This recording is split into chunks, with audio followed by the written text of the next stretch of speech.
नमस्कार और इस नए एक्सप्लेनर में आपका बहुत बहुत स्वागत है। चलिए सीधा मुद्दे पर आते हैं। आज हम जिस विषय पर बात करने वाले हैं ना, वो हर उस इंसान से जुड़ा है जो कोई स्क्रीन देखता है, मैसेज भेजता है या इंटरनेट पर कुछ भी बनाता है। हम अक्सर अपनी स्क्रीन को बस एक बार छूते हैं और जादू की तरह दुनिया के दूसरे कोने से जानकारी हमारे सामने हाजिर हो जाती है ना? लेकिन उस चमचमाती स्क्रीन और उस डेटा के बीच एक पूरी की पूरी छिपी हुई दुनिया। तो शुरुआत करने के लिए हमें एक बहुत ही बुनियादी सा सवाल पूछना होगा। डिजिटल निर्माण आखिर होता कहाँ है? मतलब सच में कहाँ? जब हम कोई फोटो अपलोड करते हैं या कोई कोड लिखते हैं तो हमें अक्सर ऐसा लगता है कि वो बस हवा में कहीं चला गया है, एक तरह के असीमित, बिना किसी बाउंड्री वाले वैक्यूम में। लेकिन यहीं हम गलती कर बैठते हैं। सच्चाई ये है कि आपकी स्क्रीन का हर एक पिक्सल, आपकी डेटा का हर एक बाइट एक बहुत ही ठोस भौतिक घर में रहता है। और यहीं से हमारी कहानी का पहला और सबसे बड़ा भ्रम शुरू होता है। वो शब्द जो हम दिन भर सुनते हैं, यानी क्लाउड। अब देखिए, ये क्लाउड आसमान में तैरने वाला कोई जादुई बादल नहीं है। तकनीकी भाषा में कहें तो ये इंटरनेट से जुड़े रिमोट सर्वर का एक विशाल नेटवर्क है जो डेटा को स्टोर, मैनेज और प्रोसेस करता है। हम हर दिन बिना रुके इसका इस्तेमाल करते हैं, गाने स्ट्रीम करने से लेकर ज़रूरी डॉक्यूमेंट्स शेयर करने तक। लेकिन हम शायद ही कभी इसके असली भौतिक रूप के बारे में सोचते हैं।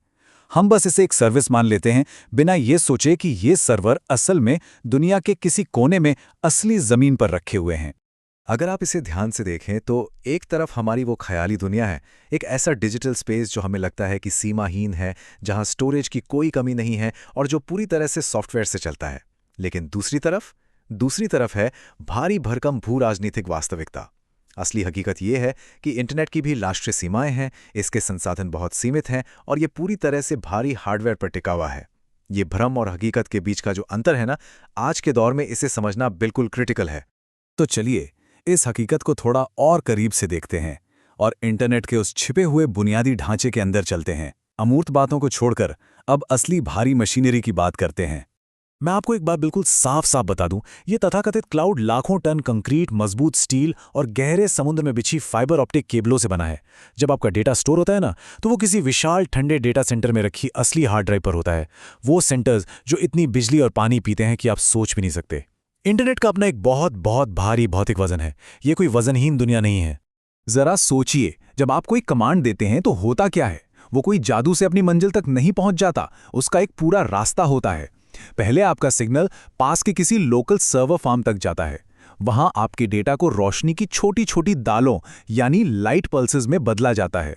फिर ये रोशनी समुद्र के बिल्कुल नीचे बिछी केबलों से होकर हजारों किलोमीटर का सफर तय करती है और तब जाकर वो गंतव्य सर्वर तक पहुंचती है। और सबसे चौंकाने वाली बात क्या है? ये पूरी जर्नी, जिसमें देश की सीमाएं और महासागर पार किए जाते हैं, महज कुछ मिली सेकेंड्स में पूरी हो जाती है। अब ये सारा डेटा प्रोसेस कैसे होता है? इसके लिए हमें इन सब की सबसे छोटी लेकिन सबसे ताकतवर नींव को समझना होगा, सेमीकंडक्टर। किसी ने बिल्कुल सही कहा है कि माइक्रोचिप आज का नया तेल है, वो सबसे जरूरी संसाधन जिस पर पूरी आधुनिक अर्थव्यवस्था और डिजिटल क्रिएशन टिका हुआ है। जिस तरह से पिछली सदी में दुनिया की इकोनॉमी और देशों के हित तेल पर निर्भर करते थे, आज वही काम ये छोटी छोटी सिलिकॉन चिप्स कर रहे हैं। वैश्विक कूटनीति में आज ये एक सर्वमान्य सच्चाई बन चुकी है कि दुनिया का सबसे कीमती संसाधन अब यही है। और अगर आपको लगता है कि इन्हें बनाना आसान है, तो जरा इस नंबर पर गौर कीजिए। $20 बिलियन। जी हाँ, $20 अरब। एक अत्याधुनिक सेमीकंडक्टर प्लांट, जिसे फैब कहते हैं, उसे बनाने का ये सिर्फ एक अनुमानित खर्च है। मतलब कोई भी देश या कंपनी रातों रात उठकर माइक्रोचिप नहीं बना सकती। इसके लिए अथाह पैसा, दशकों की रिसर्च और एक बहुत ही जटिल इंफ्रास्ट्रक्चर चाहिए होता है। और बिल्कुल इसी वजह से ये माइक्रोचिप्स आज एक बहुत बड़ा ग्लोबल चोक पॉइंट बन गए हैं। इन्हें बनाने की प्रक्रिया मानव इतिहास की सबसे जटिल प्रक्रियाओं में से एक है। आपको दुनिया की सबसे एडवांस मशीनें चाहिए। इनकी सप्लाई चेन भी किसी एक जगह सीमित नहीं है। डिज़ाइन अमेरिका में हो रहा है, कच्चा माल अफ्रीका से आ रहा है और मैन्युफैक्चरिंग ताइवान में हो रही है। इसका सीधा सा मतलब यह है कि दुनिया के किसी भी कोने में अगर कोई छोटी सी भी गड़बड़ी होती है तो वो पूरी दुनिया की सप्लाई को रोक सकती है। ये सिस्टम बहुत नाजुक है। खैर, चिप्स तो डेटा प्रोसेस कर देंगी, लेकिन वो डेटा पूरी दुनिया में घूमता कैसे है? आइए अब इंटरनेट की उन भौतिक नसों की बात करते हैं जो पूरी दुनिया को जोड़े रखते हैं। गहरे समंदर में बिछी सबसी केबल्स। इस नंबर को देखिए, 8 लाख मील। धरती के महासागरों में लगभग इतनी ही लंबाई की एक्टिव पनडुब्बी केबल्स बिछी हुई हैं। ये इतनी लंबी हैं कि हमारी पूरी पृथ्वी के कई चक्कर लगा सकती हैं। ये केबल्स अलग अलग महाद्वीपों को आपस में जोड़ती हैं। हमारा पूरा का पूरा डिजिटल वजूद इन्हीं केबलों के अंदर से होकर गुजरता है। हम में से बहुत से लोगों को लगता है कि इंटरनेट तो अंतरिक्ष से आता है, सैटेलाइट्स के जरिए। लेकिन ये एक बहुत बड़ा मिथक है। सच्चाई ये है कि महासागरों के आर पार जाने वाला 99% डेटा इन समुद्री केबलों से होकर जाता है। सैटेलाइट का हिस्सा मात्र 1% है।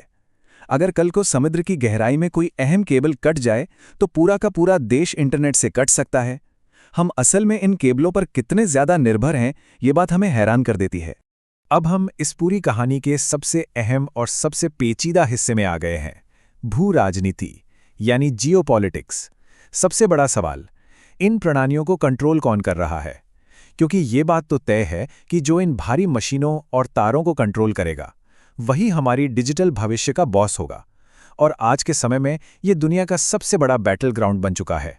अगर आप दुनिया के नक्शे को बिसात की तरह देखें तो आपको समझ आएगा कि अलग अलग देशों के पास इस डिजिटल पाइपलाइन के अलग अलग हिस्सों का कंट्रोल है। दक्षिण अमेरिका, अफ्रीका और एशिया के पास वो कच्चा माल है जो इस हार्डवेयर को बनाने के लिए चाहिए। पूर्वी एशिया के पास चिप्स बनाने के सबसे क्रिटिकल चोक पॉइंट्स हैं। और उत्तरी अमेरिका तथा यूरोप के पास सॉफ्टवेयर डिजाइन और इंटेलेक्चुअल प्रॉपर्टी का कंट्रोल है। किसी भी एक देश या क्षेत्र के पास पूरा कंट्रोल नहीं है, और यही चीज इसे कूटनीतिक रूप से बेहद जटिल और तनावपूर्ण बना देती है। अगर हम पिछले कुछ दशकों में टेक्नोलॉजी की पॉलिसीज को देखें तो कहानी में एक बड़ा शिफ्ट नजर आता है। 2000 के दशक में दुनिया एक खुले इंटरनेट और एक दूसरे से जुड़ने की बात कर रही थी। फिर 2010 का दशक आया, जहां देशों को एहसास हुआ कि यह सप्लाई चेन तो बहुत नाजुक है।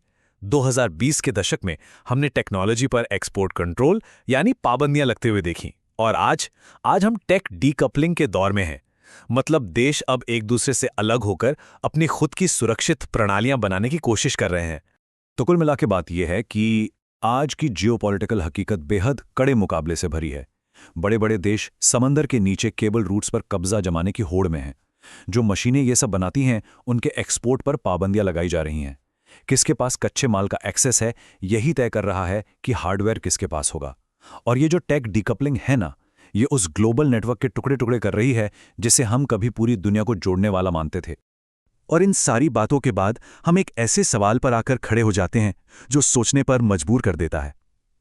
अगर कल को ये ग्लोबल सप्लाई चेन जो इस पूरे सिस्टम को चलाती है पूरी तरह से टूट जाए या बिखर जाए तो हमारे इस डिजिटल निर्माण का क्या होगा? ये सोचने वाली बात है कि जिस डिजिटल दुनिया को हम इतना हल्का और हवादार समझते हैं वो असल में लाखों मील लंबे तारों, भारी कंक्रीट और बहुत ही नाजुक कूटनीतिक समझौतों के धागों पर लटकी हुई है। अगली बार जब आप कोई वीडियो लोड करें या कोई फाइल क्लाउड पर सेव करें तो 1 सेकंड के लिए उस पूरी भौतिक दुनिया के बारे में जरूर सोचिएगा जो इसके पीछे काम कर रही है।